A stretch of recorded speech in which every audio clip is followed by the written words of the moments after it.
আপনারা দেখছেন S media music ভূতের গল্পের আসর। ভিডিওটি কাল্পনিক, যা বাস্তবে কারোর সাথে মিল নেই। কোনো বিষয় বা বস্তুর সাথে মিল পাওয়া গেলে ক্ষমার দৃষ্টিতে দেখবেন। ধন্যবাদ। আজকে আপনাদের শোনাব লাশ কাটা ঘরের বিভীষিকা। রাত তখন গভীর। হাসপাতালের মর্গের হিমশীতল নীরবতা ভেদ করে ভেসে আসছিল এক অদ্ভুত শব্দ। ইন্টার্ন ডাক্তার অর্ণব আজ নাইট ডিউটিতে। তার কাজ ছিল নতুন আসা একটি লাশের ময়নাতদন্তের প্রস্তুতি নেওয়া। সে মর্গ রুমে প্রবেশ করল, যেখানে সারি সারি স্ট্রেচারে নিথর দেহগুলো শুয়ে আছে।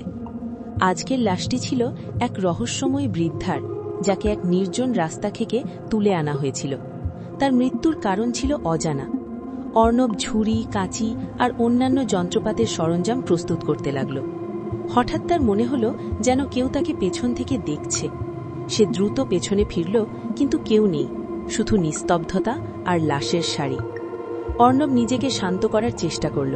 সে মনে মনে বলল, এসব কেবল মনের ভুল। ময়না তদন্ত শুরু করার জন্য সে যখন বৃদ্ধার মুখের ওপর থেকে সাদা কাপড় সরাল, তখন তার বুকটা ছ্যাঁত করে উঠল। বৃদ্ধার চোখ দুটো খোলা এবং স্থির দৃষ্টিতে তার দিকে তাকিয়ে আছে। অর্ণব ভয়ে এক পা পিছিয়ে গেল। সে নিজের চোখে বিশ্বাস করতে পারছিল না। বৃদ্ধার চোখ এমনভাবে খোলা থাকার কথা নয়। সে আবার সাহস জুগিয়ে বৃদ্ধার চোখের পাতা বন্ধ করার চেষ্টা করল, কিন্তু পারল না। মনে হলো যেন চোখের তারা দুটো হিমশীতল পাথরের মতো জমে গেছে। এমন সময় মর্গ রুমের দরজাটা ক্যাচ করে খুলে গেল। অর্ণব চমকে উঠল।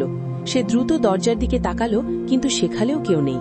শুধু ঠান্ডা বাতাসের একটা ঝলক তার পাশ দিয়ে বেরিয়ে গেল।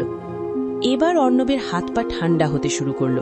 সে অনুভব করল তার গালে যেন হিমশীতল একটা হাতের স্পর্শ। দ্রুত সে তার গাল ধরল, কিন্তু কিছুই নেই। সে বুঝতে পারছিল এই ঘরে সে একা নয়। হঠাৎ বৃদ্ধার মৃতদেহটা কেঁপে উঠল। অর্ণব আতঙ্কে চিৎকার করে উঠল। সে দেখল বৃদ্ধার ঠোঁট দুটো ধীরে ধীরে নড়ছে, যেন কিছু বলতে চাইছে। অর্ণব আর এক মুহূর্তও সেখানে দাঁড়াতে পারল না। সে দ্রুত মর্গ থেকে দৌড়ে বেরিয়ে গেল। তার পিছু পিছু যেন ভেসে আসছিল এক হিমশীতল হাসি, যা রাতের নিস্তব্ধতাকে আরও ভীতিকর করে তুলছিল। সেই রাতের পর অর্ণব আর কখনো মর্গের ধারে কাছে যায়নি। ভিডিওটি দেখার জন্য আপনাকে ধন্যবাদ। প্রতিদিন নতুন ভৌতিক গল্প পেতে লাইক, কমেন্ট, শেয়ার এবং সাবস্ক্রাইব করবেন আমাদের চ্যানেলটি।